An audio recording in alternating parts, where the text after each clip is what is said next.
C'est un leader ya Congo profond, leader na mapata. Asilisa luxe ya avion, atia complexe ya avion mopandi, compagnie aérienne o etika voyage na défaut. Pour a commisser yango eloko pamba bondi melanga que à travers l'avion na ya mokwake Airbus 330, Airbus 320 pe à terre. Quel que soit rang social na yo, CAA a pesi opportunité, ya ko voyager sans plaignant pour a bouki ba prix a commissi yango très abordable. Billet nyonso eza ko kita o voyager partout n'étendue nyonso RDC, tina Congo profond. Prix à billet, engaye, neti kaka nyampoul, et comme très abordable veut dire, moto tout quel que soit rang social na ye, anatina koka mingai na nzoto te, pour na ko voyager. On peut femme d'affaires, commerçant, politicien, responsable d'entreprise, enseignant, et ezala yo chayo, les lots na modèle CAA, boukeli ba prix à billet, ni melanga que complexe ya ko voyager, sili,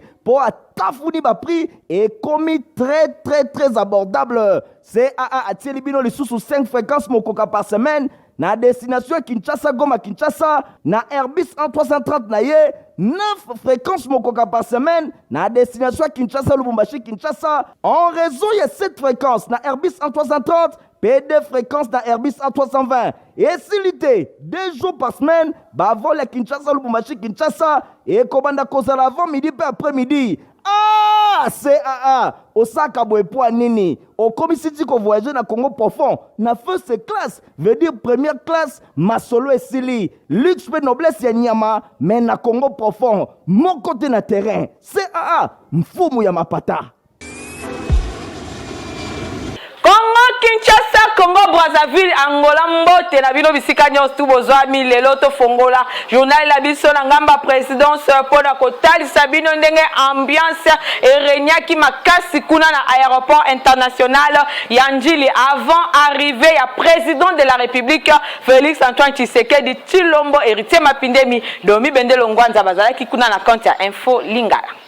Nasime ko participer na sommet ya G20 oyo esalemaki na Rome na Italie pe na COP26 oyo esalemaki na ville ya Glasgow kuna na Écosse. Président Félix Antoine Tshisekedi Tshilombo azelamaki na ville ya Kinshasa mokolo ya jeudi 4 novembre pour na atterrir na aéroport international ya Njili. Avant arriver na ye, population ba yaki ebele ba membre ba parti politique ba drapeau ezali komona na ndenge kaka bino bozali komona na bilili loyembo bisika na bisika aéroport international ya Njili ezalaki envahi na population na ndenge ya kosakana te oyo bayaki pona koyamba président na bango Félix Antoine Tshisekedi oyo pe azali président en exercice ya Union africaine. Lokumu oyo population bayaki pona kopesa na chef de l'État Félix Antoine Tshisekedi Tshilombo ezalaki mingi penza na succès diplomatique oyo ye a remporté na sommet ya G20 kuna na Italie et puis na sommet ya COP26 na ville ya Glasgow kuna na mboka Écosse et pai wapi RDC ba annoncer pays solution par rapport ya likambo Italie kosilisa réchauffement climatique na mokili mobimba. RDC azana parti moko monene ya forêt bango nyonso mokili mobimba misu na bango ezali na ngambu ya République démocratique du Congo na tina wana bakani kopesa 1,5 milliard de dollars américains mobimba et pa ya République démocratique du Congo pour na ko éviter likambo Italie ko kata banzete même tango occidentaux bazali ko kana ko sala ba véhicule électrique mikolo ezali koya ba matière première ebele et ko uta kaka na République démocratique du Congo na tina wana succès diplomatique oyo ya président Félix Antoine Tshisekedi Tshilombo et ko kaki kotika ba congolais indifférents même ba militaires ba parti politique ya ndenge na ndenge wana ndetina ba tondaki ebele na aéroport international ya Njili pona koloba bozongi bolamu na chef de l'État Félix Antoine Tshisekedi Tshilombo oyo bango nyonso babengaka ye affectueusement Fachi Béton. Tobeta tour moi moke kuna na ngambo ya primature pour la côté Sabino ndenge premier ministre Jean-Michel Sama Lukonde Kenge a président qui mercredi 3 novembre kuna na cabinet na ya mosala na primature réunion moko ya conseil de sécurité oyo esangi saki ministre ya en charge ya intérieur ministre ya défense peba officier ya FRDC na ya la police. Réunion ya conseil ya sécurité oyo ezalaki consacré na situation oyo esalemaki na Bukavu kuna na chef lieu ya province ya Sud Kivu. Réunion yango ezalaki autour ya chef ya gouvernement Jean-Michel Sama Lukonde Kenge, vice-premier ministre en charge ya intérieur et sécurité, ministre ya défense nationale, na ba officier supérieur ya FRDC na ya PNC elongo na ba responsable ya ba service ya renseignement. Aussi sana bango masolo liboso ya bapandisango compte rendu epesamaki epa ya ministre ya intérieur Daniel Aselo oyo atalisaki ndenge situation sécuritaire eza sous contrôle ya ba FRDC na PNC nde estindaki premier ministre Jean-Michel Sama Lukonde Kenge asangisa ba service ya sécurité pour na ko examiner situation oyo pe kozwa ba mesure pour na ko s'imposer na tina ya kokoba na ko assurer kimia na ville ya Bukavu kuna na province ya Sud Kivu mobimba. Boyeba ki gouvernement central eza attentif na parti ya mboka oyo yango basanganaki awa na capitale ya République démocratique du Congo Kinshasa po ezali siège ya ba institution eza kaka po na kosangisa makanisi po na situation oyo elekaki na Bukavu kuna pe kopesa ba instruction na ba service oyo ezangisaki bango pongi epai wapi ba travaillaki butu kasi esali que situation yango ezala contrôler epai ya ba FRDC na police nationale congolaise. Totika vi province ya Kinshasa tokende bongo na ville ya Bukavu kuna na province ya Sud Kivu. Boyeba ke mokola mercredi 3 novembre ezalaki mbutu makasi na ndenge kosakana te na ba après midi. Boyeba ke kimia esi ezonga ki bolanda bilan ya événement elongo na hérité mapindeme.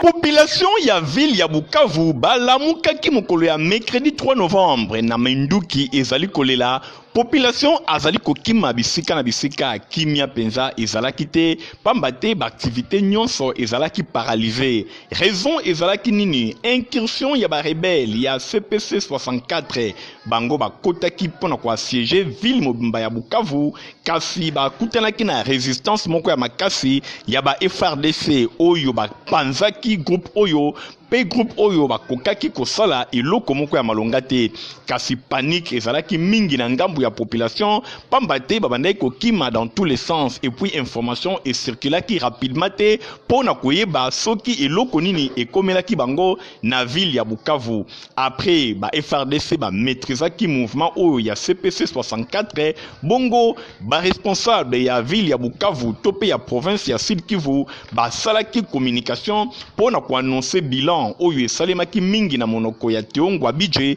oyo azali gouverneur ya province ya Sud Kivu. Atalisi ke si rebelle mobimba bango bakufaki na ba échange oyo ba tir entre bango na ba FRDC pe 4 blessés mobimba ezalaki na ngambu na bango ba capturer 36 rebelles mobimba bongo na ngambu ya ba FRDC ba élément mibale bakufaki pe policier moko lisusu akufaki nyonso wana ezalaki bilan ba échange oyo esalemaki na avant midi na ville ya Bukavu mingi penza na province ya Sud Kivu kasi ba FRDC ba maîtrisaki bango pe kimia ezongaki directement na après-midi nyonso wana ezali ko féliciter ba FRDC na mosala monene basalaki pamba te ba evitaki pire na ville ya Bukavu mingi penza na province ya Sud Kivu.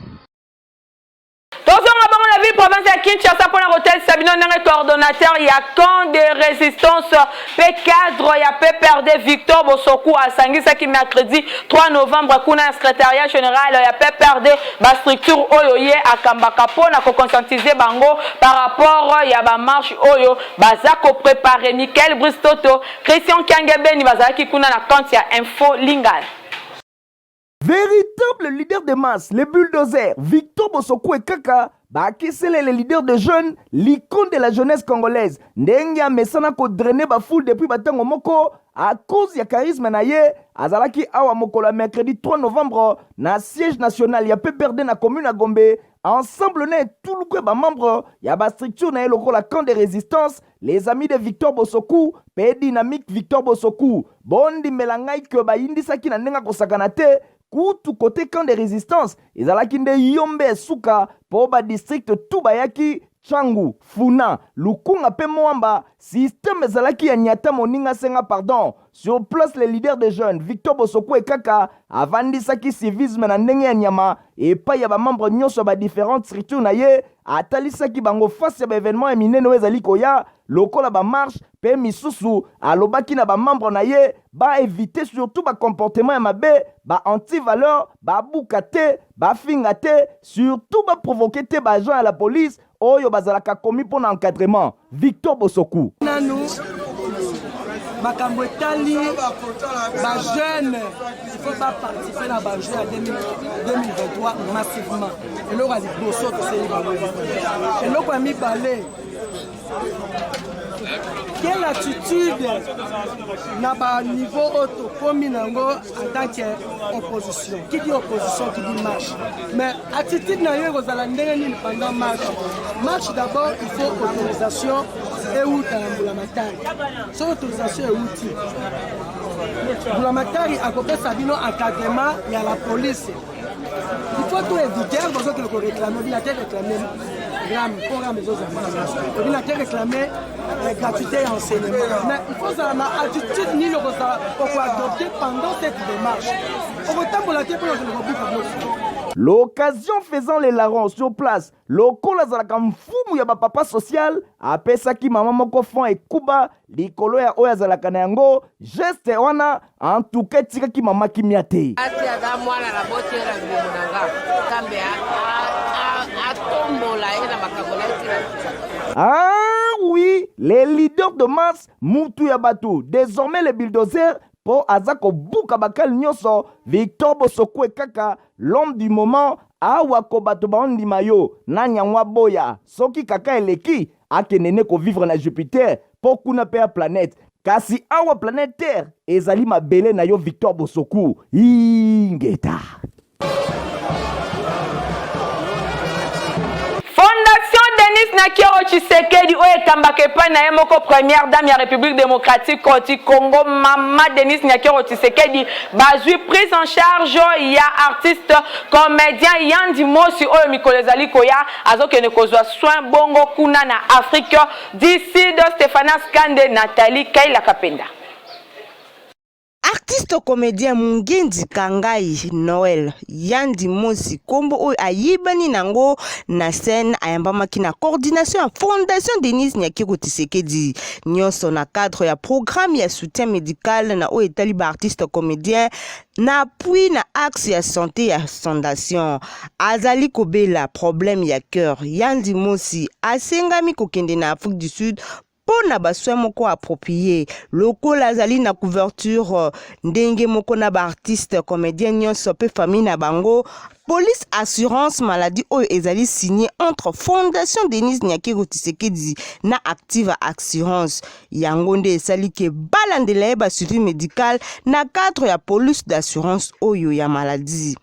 Option sérieuse ya intervention chirurgicale eza kozwama en charge na fondation o ezali kotsala yango étude sikoyo wape pai bako assurer prise en charge ya ba centre de santé ya plus important ya ville la province ya Kinshasa et sengeli boye bake na rencontre oyo na ba délégation ya ba artiste comédien pe ba acteur congolais na 2020 nde première dame Denis Nyakero Tshisekedi a impengla ki ba problème majeur oyo bango bakutana kana yango à savoir ba maladie ebele oyo bazalaka na yango bazwaka yango en charge te kaka bazelaka après kufa nde basala suivi na yango pamba te esengaka prise en charge moto esalema ata o ezali simple kasi lokola mbongo ezalaka te ba problème ebele ekutanaka na yango toyebi ke baka ya ba campagne ya prise en charge pona kokunda ebembe esalemaka pona ba artiste ezangaka te kasi solution ezali nanu esengeli koluka kosala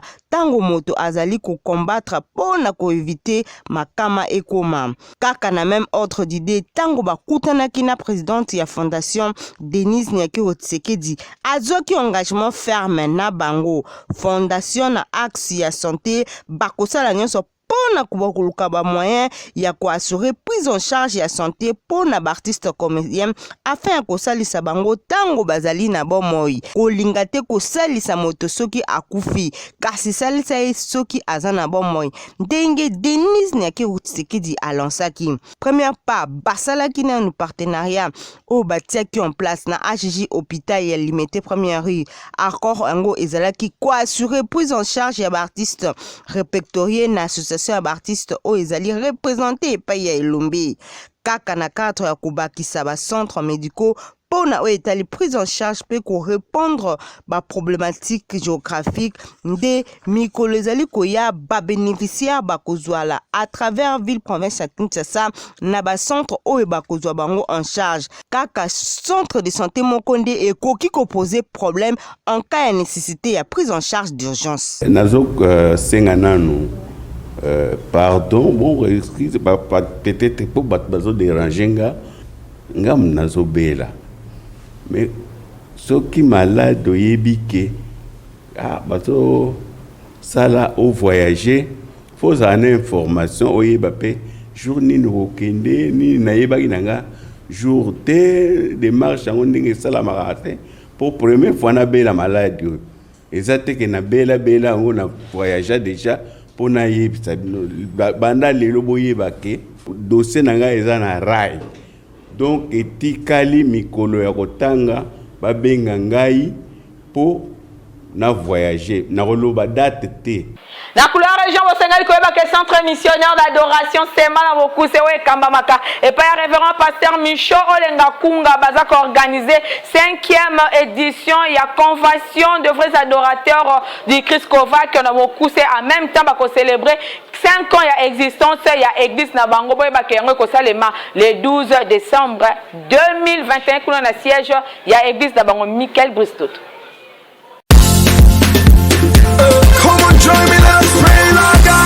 Tango ngonga ekokaka olinga tie lotomo po esi ekoki makambo esalema Kinshasa tango ya makambo ekoki avec 5e anniversaire ya église centre missionnaire d'adoration sema na mokuse we ekumbamaka avec impact et idéologie et pas à l'adorateur qui fait bouger les trônes de Dieu le pasteur Micho Olenga Kunga bazaka organiser convention des vrais adorateurs de Christ Kovac na mokuse 5e édition yambalo yote meza quand c'est l'heure et wa Kovac yambalo yo ezande likambo ya ngonga rendez-vous za kobanda dimanche 5 si dimanche 12 décembre 2021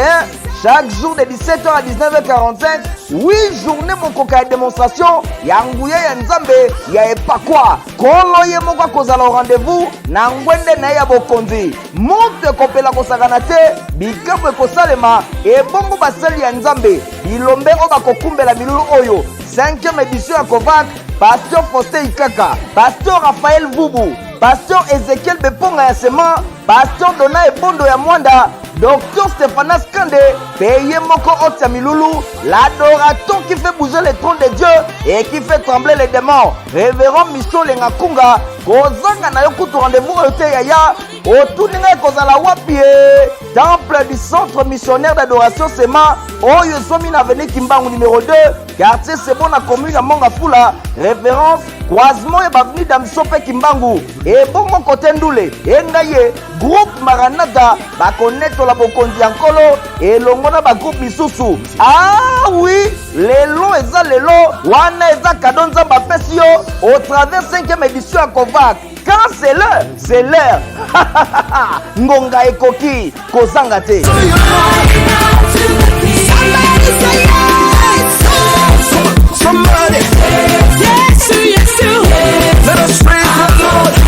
Na enseignement Bosengali koyeba ke kuna na université canadienne au Congo ICA baza ko bengisa ba diplômé nyonso ba kende ko s'inscrire na ba faculté ya ndenge na ndenge Nathalie Kaila tomwa.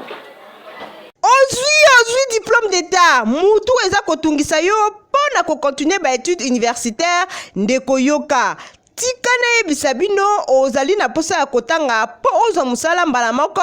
université canadienne au Congo azali kopesa ba formation ya qualité po ozwa musala mbala moko ba connaissance ya sika okoki ko créer yo moko na Université canadienne au Congo bazali na ba faculté lokola management stratégique et technologique pour ko apprendre pe ko créer ba stratégie ya entreprise bazali lisusu na économie numérique économie informatique ya sika awa gestion numérique yo moko ko apprendre ba application mobile ndeti ba WhatsApp Facebook pe misusu na Université canadienne au Congo bazali pe na droit économique pe social agrobusiness pour na ko gérer économie agricole campus for code pour na ko apprendre ko programmer na 6 mois ya pamba okoki ko créer ba application mobile deko tunanga Minerval ao ezali combien moins cher na $250 ya pamba ozali ko tanga ndenge recteur Kuba apesi ba précision canadienne au Congo tolingi to résoudre problème ya chômage ya ba étudiants na yango avec ba partenaire na biso tozo offrir plus de 500 bourses. Il y a des nouveaux étudiants qui vont à l'Université canadienne au Congo avec seulement $250 américains. Étudiants à côté année mobimba frais musu ce qu'ils allaient et en plus à profiter de la syllabus la katia plateforme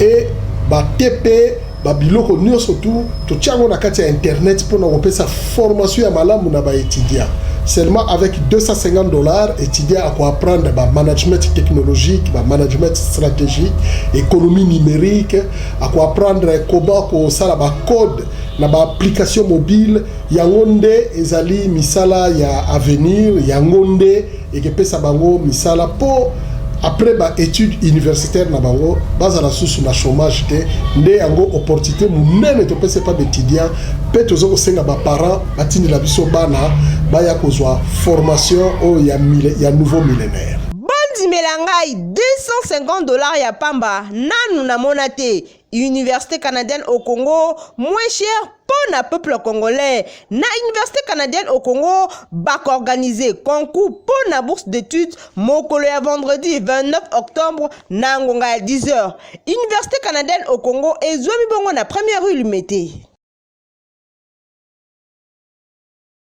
Compagnie africaine d'aviation CAA a été prix à kitoko na ba Airbus A320 et A330 pour na ko permettre na motonyo so à voyager na ba condition ya kitoko. Michael Bristoto.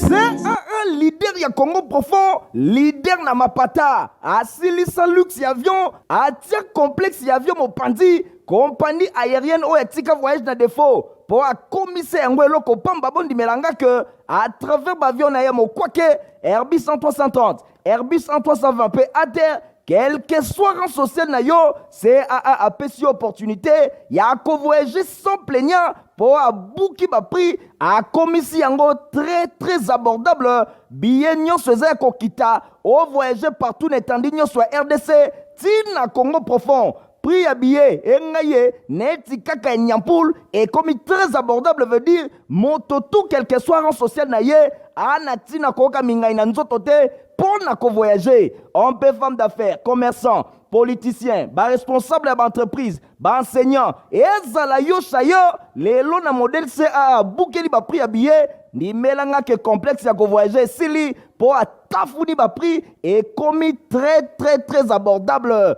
CAA a tiré bino les sous 5 fréquences mokoka par semaine, na destination Kinshasa Goma Kinshasa, na Airbus 330 na ye, 9 fréquences mokoka par semaine, na destination Kinshasa Lubumbashi Kinshasa, en raison il y a 7 fréquences na Airbus 330, P2 fréquences na Airbus 320. Et s'il 2 jours par semaine, bah vol à Kinshasa Lubumbashi Kinshasa, et commanda kozala avant midi puis après midi. Ah, CAA, Osaka Boepo Nini, au commissaire qu'on voyage na Congo profond, na first class, veut dire première classe, Masolo et Sili, luxe et noblesse ya Nyama, mais na Congo profond, mon côté na terrain, CAA, mfumu ya mapata. On a maximiser la chance na bino na développer bo kenemba mbang na cyber Eric pena extension na ngonyo so Nathalie Kaila Tom Mwabi.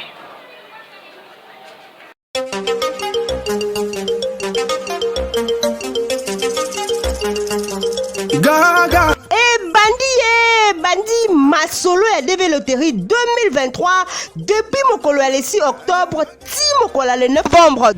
2021 orevaka mboka ya oncle Sam ndeko yokanga bien obeta masolo ya DV Loterie esika mosusu ozwa solution te mwana kin kopukana te esika ya koparticipe na masolo ya DV Loterie édition 2023 eza kaka na Cyber Eric topé na agence Eric Travel ya le jeune lion leader Mokondi Bakiselay ambassadeur ya développement coach Eric Mwamba azawana pona bino yokandeko awa babetaka DV Loterie selon ba norme oyo bazali kosenga na Kinshasa pe na République démocratique du Congo mobimba kaka awa nde na Cyber Eric batimbela masolo olingi obebisa mbongo na yote coach le jeune lion ADG Eric Mwamba azali kozela yo awa prise en charge eza très rassuré ndeko bondi melanga ke na Cyber Eric topé na agence d'Eric ezali na yango biganya année passée plus de 1500 gagnants bino moko bomoni ba passeport na ba visa na bango bazali kokende bongo na mboka oncle Sam misusu kutu déjà bakoma na Cyber Eric topé na agence Eric prise en charge wana kutu balobelaka yango lisusu te ye moko ADG Eric Mwamba accompagnaka bango inde famille d'accueil eza wana ezali kozela bino maboko ya kofungama oyoki ndeko na $5 ya pamba beta DV Loterie soki okomema libota na yo mobimba kaka yo moko soki pe ozali na passeport yaka na yango po ezali condition oyo bapesi bino na ba agence d'Eric pe na Cyber Eric na kosa bino te matériel ya qualité pe ba professionnel nde ba vandeli yango biganya Cyber Eric ya le coach le jeune lion Eric Mwamba botu nanga soki bokozwa bango wapi Eric Travel na 11e rue limité industriel oleki INPP opusani muke na Masina sans fil na boulevard Lumumba en face ya robot roulage na Kalamu mona bango na avenue Victoire A3 mosika tena district ya la police na Kitambo magasin entre Facebook na WhatsApp Eric Travel na Cyber Eric baza likolo na masolo o etali DV Loterie Mokondi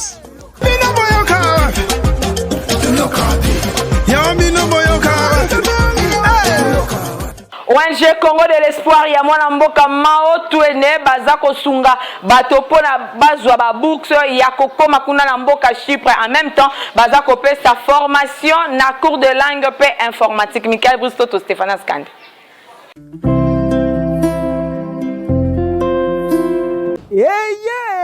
ONG de Congo de l'espoir ya mwana mboka le président Maontwene eye libino makambo ya bolinga kadi otuninga eza nini Congo de l'espoir ememeli bino opportunité to libaku ya kokende kotenga na Chypre pour la nouvelle année académique 2021-2022 batieli bino ba bourse d'études ya kaka na passeport na yo na ba bulletin ya 4e, 5e pe 6e des humanités na 2 semaines ya pamba oyoki 2 semaines ya pamba ozwi visa na yo kitoko opesi Kinshasa na pipo biso ONG Congo de l'espoir tolobi toza mieux placé mpona kofacilite bino badémarche na courte durée na 2 semaines ya pamba olonge Kinshasa okei kotanga na Chypre esili te tellement soucieuse ya instruction ya bana mboka ONG de Congo de l'espoir etieli bino mobange na salle informatique avec zamba ya bamachine théorie na pratique nyonso eza kotambola elongo kasi yoka tolengeli mpe baformation ya langue informatique na baye nyonso oyo baningi koyekola epa na biso nyonso eza ofele merci beaucoup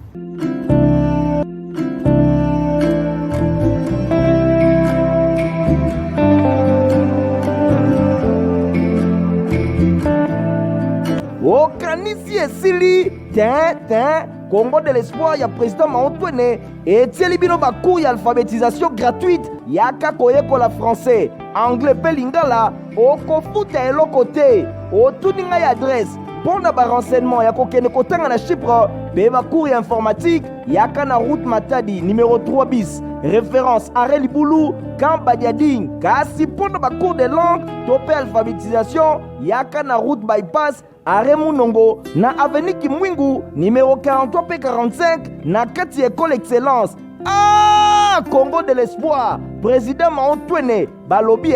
toujours derrière vision et gratuité enseignement prôné na président de la République Fachi Béton Boye.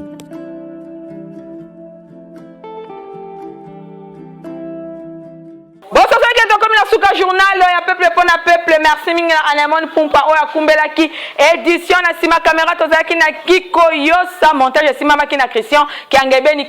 C'est un leader ya Congo profond, leader na mapata, asilisa luxe ya avion, atia complexe ya avion mopandi, compagnie aérienne oya tika voyage na défaut. Pour a commissaire Ngwelo Kopamba bondi melanga que à travers l'avion na yamo kwake Airbus 330, Airbus 320 pe à terre, quel que soit rang social na yo, c'est à pesi opportunité, ya ko voyager sans plaignant pour a bouki ba prix à commissaire yango très abordable, billet nyonso za kokita, au voyager partout n'étendue nyonso RDC, tina Congo profond. Prix à billet, engaye, neti kaka nyampoul, et comme très abordable veut dire, moto tout quel que soit rang social naye, anati na koka mingai na nzotote, pour na ko voyager. On peut femme d'affaires, commerçant, politicien, ba responsable d'entreprise, ba enseignant, et ezala yo chayo, les lots na modèle CA, boukeli ba prix à billet, ni melanga que complexe ya ko voyager, sili,